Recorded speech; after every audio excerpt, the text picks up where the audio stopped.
How was it the first time you had to let someone on fire? Horrible. Horrible, yeah, really? It was not a good experience. It's dangerous, you know? And then I had to burn the first stuntman. Wow. And I was crying. I didn't like it. It was very emotional. It's just not an image you want to have in your head.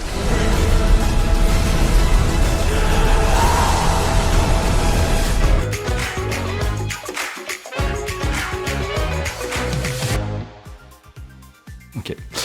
Nice to meet you. Nice to meet you. First, I want to know, Ana was very impressive in the movie, not just physically, but in how she naturally fit in the world of John Wick.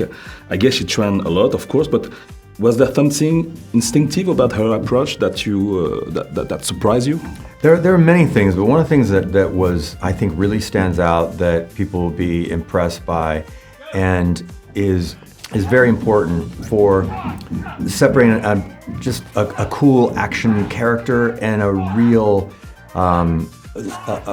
real person that you feel is in this world.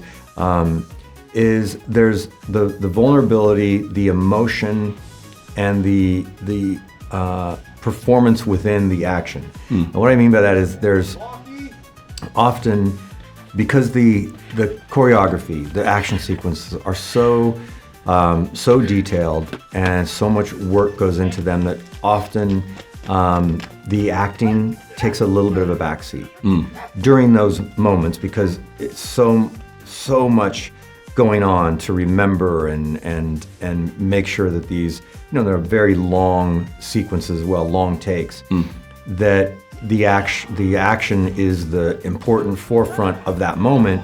And Ana never leaves that character. In fact, the character and the performance is right at that heated level of the action, which is, for a filmmaker, a director, is phenomenal. Because often you go, okay, that really worked, but I don't feel like the emotion part of it.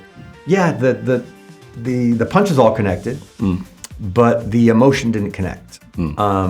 And she's just I mean, is very impressive with the layers that she is juggling during all that. And I think people will be very, very impressed. And the fact that you said that the action choreography is very detailed, so I guess everything is very calculated. There is no room, no space for to improvise something. No, we improvise all the time. It's a very it's really plotted out. But you can imagine, then you get to location, and if I'm inspired by something that would that we then adjust the choreography to something that I just think would be really cool, clever, impactful on location. And then other times that it's constantly evolving. But when you have something that's so prepared, throwing in things to add on top of it, and because the team will, if it takes a little bit of time, going, you know what, I just saw this in this kitchen. I never thought about this, but this would be great if she took this and then started to, and then the stunt team will go off set. They'll work it into the sequence. So it's a combo. Both exist at the same time. You're a character that is beginning this path, becoming an assassin. So you've done James Bond, No Time to Die, and that's where we discovered your action skills. How much more training did you need for Ballerina? Was it much harder to do than the James Bond? Yes, oh my gosh. For No Time to Die, I barely had time to train because I was shooting Blonde right before. So when it was my time to go to No Time to Die, I had like a couple of weeks of training. Okay. So it was very much of like a matter of fact, this is what you're doing, let's go for it and just focus on that. For Ballerina we had 3-4 months of training, and I was able to start from zero. Like, they actually gave me a good foundation of all the basics of fighting and combat and a little bit of martial arts and a little bit of everything. So I was able to slowly start working on the choreographies and feel like it would feel more natural for me. So, and also like to be ready for set, because on set, as much as you can try to plan in advance what is going to happen on set, you can never. Something changes and so things happen all the time. So the more prepared you are, the better you can improvise and take on whatever's going on the day. So I'm really happy we had the time. But it was a lot of, like I said, combat and fight and learning all the weapons I use in the movie, which quite a lot. Yeah. And the objects. All kind of objects. That's the fun thing Everything. about Ballerina. Yes. You will always be weaker. You want to win? Adapt. Cheat. There's a special sequence that I really like. This is the way where Eve is fighting using nothing but grenades. I think it's very, very original.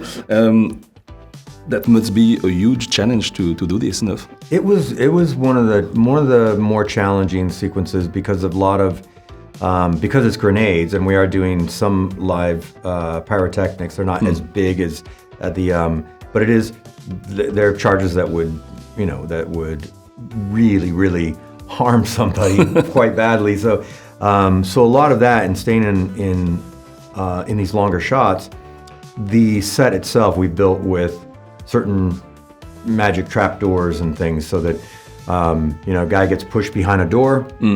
The timing of it, there's no visual effects trick in that. Yeah. He's getting slammed behind the door, then then on that side, the door is opened right in time for him to jump out, close the door to be protected before the actual charge goes off. And so everything has to work in a right timing. So that part of it was kind of tricky, but the grenade fight was the first sequence that I developed when I read the script. It was, I'm always looking for what haven't I seen, but for some reason got on this idea of, what about a snowball fight, but with grenades, like close quarters, just like fighting, not just a lob, but an actual fight. And that I'm glad you liked that one, because that was one of the first ones. As I said before, I saw the movie twice, and the second screening, I realized that the pace of Ballerina is non-stop. There's really like an action scene every 5 minutes, I guess. And what was that your plan from the start, not to just keep the adrenaline going through all the way? Look, I mean, I absolutely want it to be a really fun ride, and yes, so the pacing is by design. And again, when I talk about like this type of action, I think if we're doing our jobs correctly, I love action that is, even in its, the sequence is telling the story, is telling her emotion. So yeah, you can take a hard-ass ride and keep it going if your action is telling your story with you and telling your emotion, then, because otherwise I think, when they say, oh, non-stop action, if it doesn't have emotion and the story reveals and all of that happening, is just relentless, and I think you get bored no matter how cool it's shot. So yeah, it is full on, and it's I would say it's emotionally charged mayhem. And what did you learn by working and training with Keanu Reeves? I don't know how much time you spent together, but did you learn things? I learned that we're both relentless and that we both wanna be perfect and do the best we can. So it's you better have breakfast the day you're fighting with Keanu, because he would just keep going and going and going. And it's amazing. We're both, like, again, I think that our work ethics and energy really match, and we both take this very seriously, and we want to do our best. And so it was a lot of fun to work together, because when you have someone that wants to collaborate and put the work it just everything flows better, and it's just, and he's so much fun. Yeah. You can still leave. You still have a choice. No, I chose this.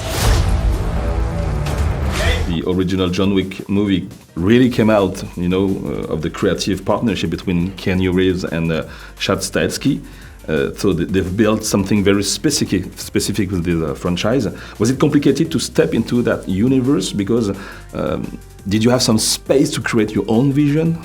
I had plenty of space to, and it was also something that I had a familiarity with both with Chad. Chad and I have known each other for quite some time. I've worked with a lot of the guys within 8711, but never as a core team. So we've known each other for, 20 years of us kind of coming up on projects. And Chad's been a stunt, performer for me on films. And then we have a kind of a group that all was, I guess, coming up through films at about the same time.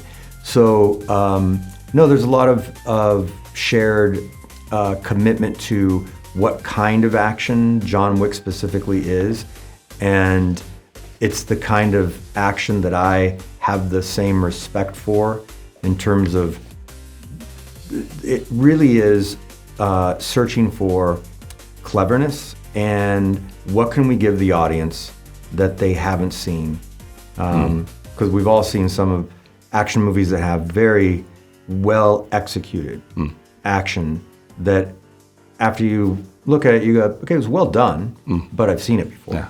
I've seen a version of it before. Yeah. That shouldn't be the case. It should be, I was not expecting that. Okay. I'm running out of time. I have a last one question.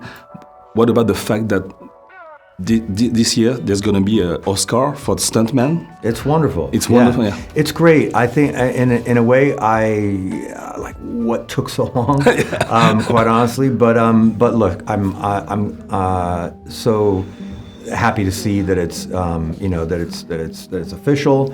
I hope it continues to develop, because it will be interesting. I think in terms of there's so many levels and facets to the stunt work, and a stunt coordinator is very different than a fight choreographer.